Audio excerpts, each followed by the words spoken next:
Welcome to Amit study life NCERT geography class 6 chapter 5 पृथ्वी के प्रमुख परिमंडल। जैसा कि आप पिछले अध्याय में पढ़ चुके हैं कि पृथ्वी एकमात्र ऐसा ग्रह है जहाँ जीवन है। मानव यहाँ जीवित रह सकता है क्योंकि जीवन के लिए आवश्यक तत्व भूमि, जल तथा हवा पृथ्वी पर मौजूद है। पृथ्वी की सतह ऐसी है जिससे पर्यावरण के 3 महत्वपूर्ण घटक आपस में मिलते हैं तथा एक दूसरे को प्रभावित करते हैं। पृथ्वी का ठोस भाग जिस पर हम रहते हैं उसे भूमंडल कहा जाता है। गैस की परतें जो पृथ्वी के चारों ओर से घिरती है उसे वायुमंडल कहा जाता है, जहां ऑक्सीजन, नाइट्रोजन, कार्बन डाइऑक्साइड तथा दूसरी गैस पाई जाती हैं। पृथ्वी के बहुत बड़े भाग पर जल पाया जाता है जिसे जलमंडल कहा जाता है। जलमंडल में जल की सभी अवस्थाएं जैसे बर्फ, जल एवं जलवाष्प सम्मिलित हैं। जीवन मंडल में एक सीमित क्षेत्र है जहां स्थल, जल तथा हवा एक साथ मिलते हैं, जहां सभी प्रकार के जीवन पाए जाते हैं।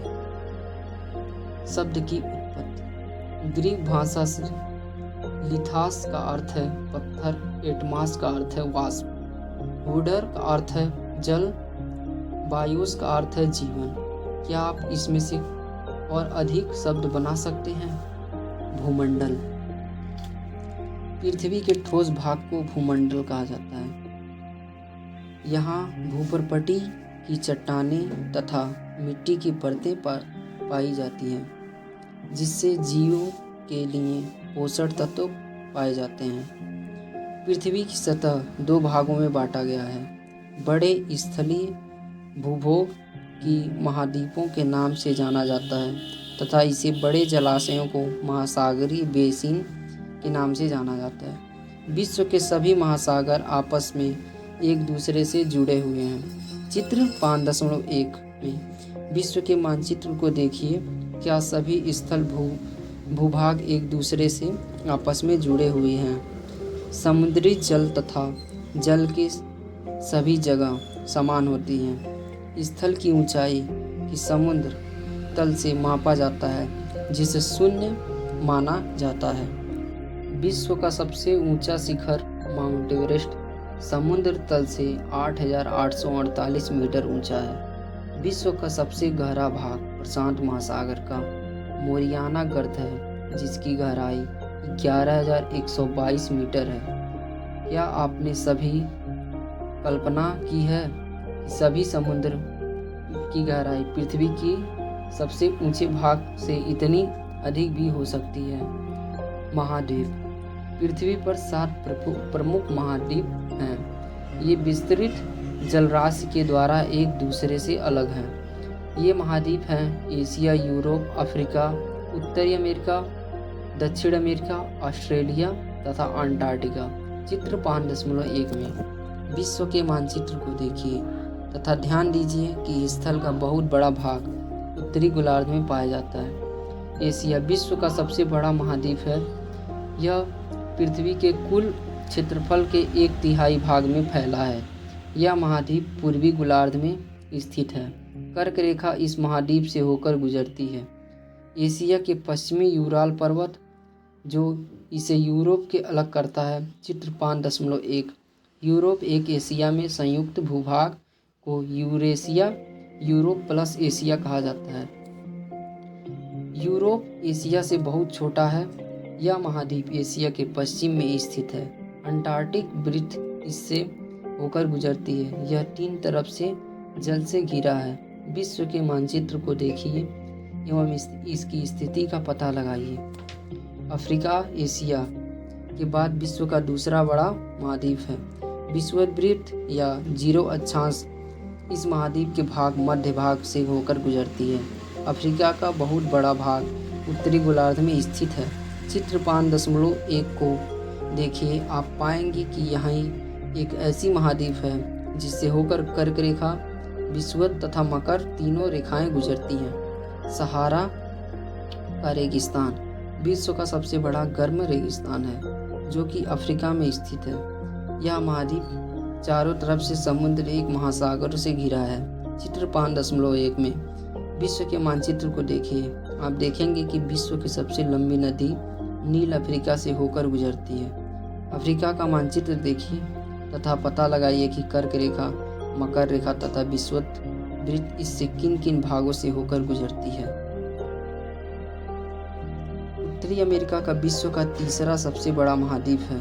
यह दक्षिणी अमेरिका में एक संकर स्थल से जुड़ा है, जिसमें पनामा स्थल संधि कहा जाता है। यह महाद्वीप पूरी तरह से उत्तरी एवं पश्चिमी गोलार्ध में स्थित है। यह महाद्वीप 3 महासागरों से घिरा है। क्या आप इन महासागरों के नाम बता सकते हैं? दक्षिण अमेरिका का एक अधिकांश भाग दक्षिणी गोलार्ध में स्थित है। इसके पूर्व एक भाग पश्चिम में कौन से 2 महासागर स्थित हैं? विश्व की सबसे लंबी पर्वत श्रृंखला एंडीज इसके उत्तर में दक्षिण की ओर फैली है। चित्र 5.1 दक्षिणी अमेरिका में विश्व की सबसे बड़ी नदी अमेजन नदी बहती है।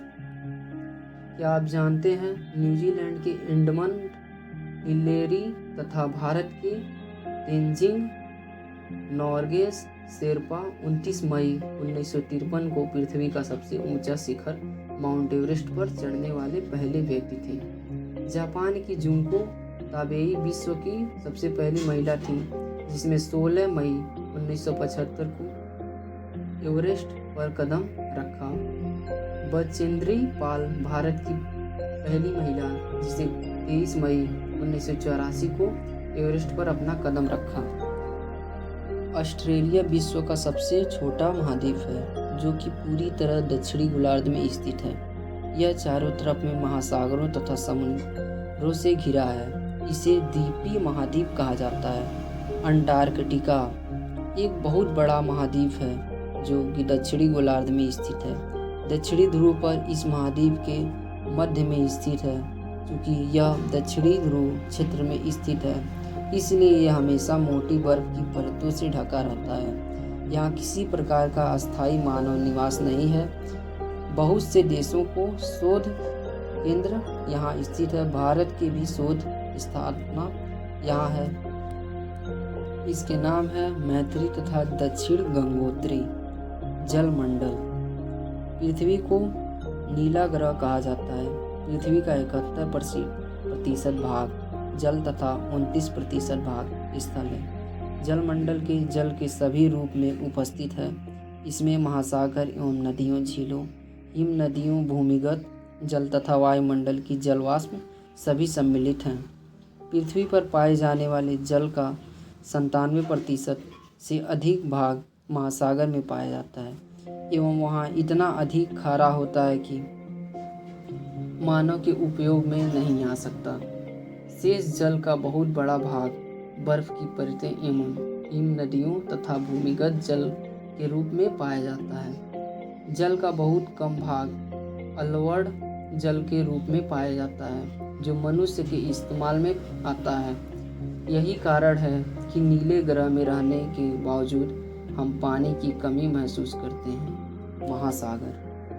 महासागर जलमंडल के मुख्य भाग हैं। ये आपस में एक दूसरे से जुड़े हुए हैं। महासागरी जल हमेशा गतिशील रहता है। तरंगे, ज्वार भाटा तथा महासागरी धाराएं महासागरी जल के 3 मुख्य गतियां हैं। बड़े से छोटे आकार के आधार पर क्रमशः 5 महासागर प्रमुख हैं। प्रशांत महासागर, अटलांटिक महासागर, हिंद महासागर, दक्षिणी महासागर तथा आर्कटिक महासागर। चित्र 5.1 प्रशांत महासागर सबसे बड़ा महासागर है। यहाँ पृथ्वी के 1/3 भाग पर फैला है। पृथ्वी का सबसे गहरा मोरियाना गर्त प्रशांत महासागर में स्थित है। प्रशांत महासागर लगभग वृत्ताकार है। एशिया, ऑस्ट्रेलिया, उत्तरी एवं दक्षिणी अमेरिका इसके चारों ओर में स्थित है। चित्र 5.1 को देखिए तथा प्रशांत महासागर के चारों ओर इन महाद्वीपों की स्थिति का पता लगाइए।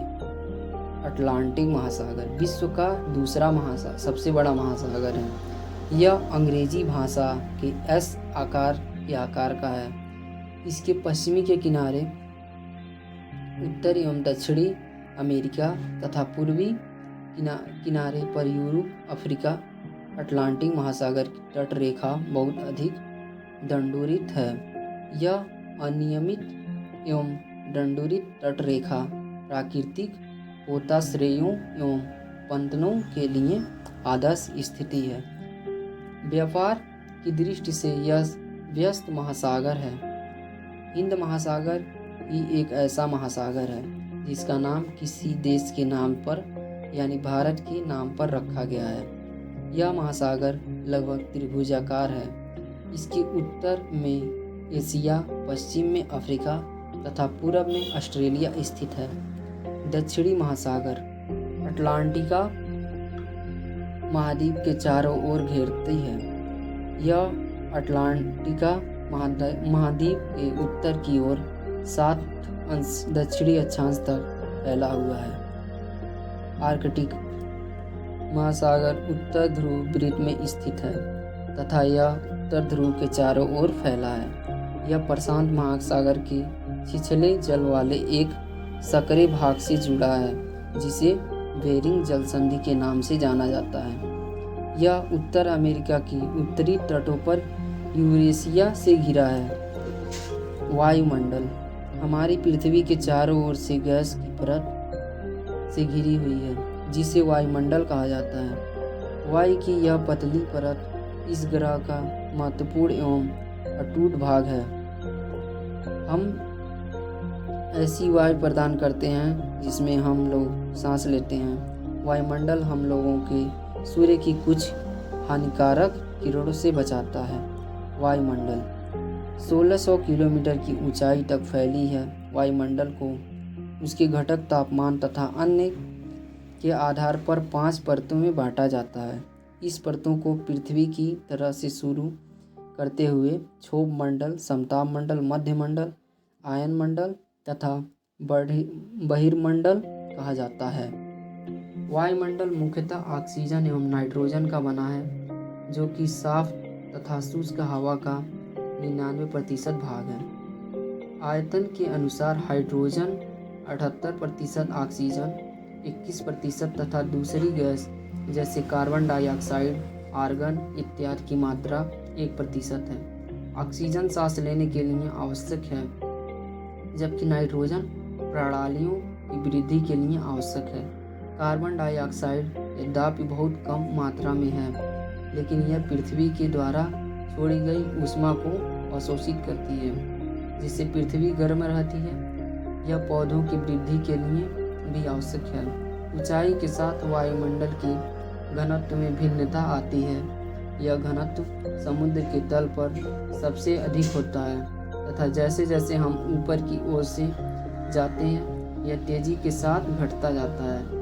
आप जानते हैं कि पहाड़ों तथा पर्वतारोहियों की हवा के घनत्व की कमी होने के कारण सांस लेने की कठिनाई होती है। ऊंचाई पर सांस लेने के लिए उन्हें अपने साथ ऑक्सीजन सिलेंडर लेकर जाना पड़ता है। जैसे जैसे हम ऊपर की ओर जाते हैं तापमान भी घटता जाता है। वायुमंडल पृथ्वी पर दबाव डालता है। यह एक स्थान से दूसरे स्थान अलग अलग होता है। कुछ क्षेत्रों में हमें अधिक दाब महसूस होता है जबकि कुछ क्षेत्रों में कम वायु उच्च दाब के निम्न दाब की ओर बहती है। गतिशील वायु को पवन कहा जाता है। जीवमंडल जीवमंडल स्थल, जल तथा हवा के बीच एक सीमित भाग है। यह वो भाग है जहाँ जीवन मौजूद है, जहाँ जीवों की बहुत सी प्रजातियाँ हैं जो कि सूक्ष्म जीवों तथा बैक्टीरियों से लेकर बड़े स्तनधारियों के आकार में पाई जाती है। मनुष्य सहित सभी प्रणाली जीवित रहने के लिए एक स्थान से दूसरे तक जीवमंडल से जुड़े हुए हैं। जीवमंडल की प्रणालियों को मुख्यतः 2 भागों में जंतु जगत एवं पादप जगत में विभक्त किया जाता है। पृथ्वी के 3 परिमंडल आपस में पारस्परिक क्रिया करते हैं तथा एक दूसरे को किसी न किसी रूप में प्रभावित करते हैं। उदाहरण के लिए लड़की तथा खेतों के लिए वनों को काटा जाए तो इससे ढलुआ भाग पर मिट्टी तथा कटाव तेजी से होने लगता है। इसी प्रकार प्राकृतिक आपदाएं जैसे भूकंप से पृथ्वी की सतह परिवर्तन हो जाता है। हाल ही में सुनामी के कारण अंडमान एवं निकोबार द्वीप समूह के कुछ भाग पानी से डूब गया। झीलों तथा नदियां दूषित पदार्थों के प्रभावित होने के उनका जल मानव के इस्तेमाल के लायक नहीं रह जाता है। यह जल दूसरे जीवों को भी नुकसान पहुंचाता है। उद्योगों, तापियों, विद्युत संयंत्रों तथा गाड़ियों का उत्सर्जित पदार्थों वायु को प्रदूषित करता है। कार्बन डाइऑक्साइड वायु एवं महत्वपूर्ण घटक हैं, लेकिन कार्बन डाइऑक्साइड की मात्रा में वृद्धि के कारण पृथ्वी के तापमान में वृद्धि हो रही है।